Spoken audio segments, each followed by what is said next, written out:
longer in a single income family at the moment.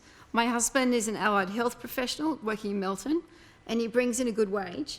I'm looking after our 12-year-old son with complex extra needs, which is our priority at the moment. We're currently making ends meet and in a better situation than most, but if expenses continue to rise, I will have to go back to work. We're reluctant for me to do this, as not working has had a massive improvement on our son. So what's the plan to get these costs down, the ones that you just mentioned? Gabriela, let me come to you first on this. I mean, there's a bit in that. Trina obviously would like to be able to stay and look after her son at home. So getting those cost pressures down, is there a plan to get cost pressures down? Is it possible? Thank you, Trina, for the question. And I really feel for you in having to make that decision. I think, we are really in a perfect storm of cost and financial pressure issues. I think, after we came out of lockdowns, I think a lot of us hoped that things would go back to normal, and then we have the spectre of a war and the oil crisis the energy crisis that's coming up because of that, and then there's a whole bunch of shipping container related issues as well that have come up and that have made it increasingly difficult and increasingly expensive for us to get the supplies that we need. And now we've got increasing fuel prices as well. So there's a lot of different fronts, and I feel very sorry for Brendan and his colleagues coming into government at this time, because it is a really difficult set of circumstances to be coming into. Is there anything though, I mean, the Reserve Bank obviously through interest rate rises is hoping to bring inflation down, but is that it? Is that all that can be done?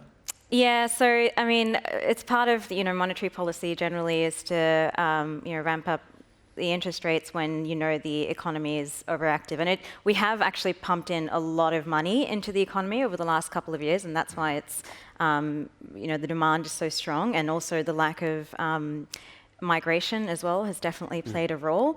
I'm keen to see what happens in the October budget and see what kind of supports may or may not be available by the time that comes around. So we'll see. Alexi, let me ask you, because it's not just families. Small business feel the impact of these rising prices as well.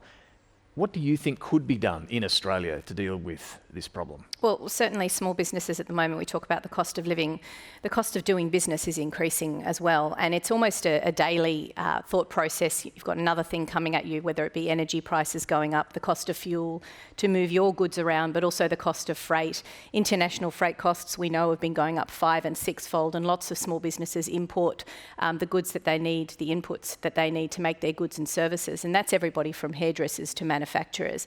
And it's a constant, I think, hit of the next wave of problems that are coming on for small businesses.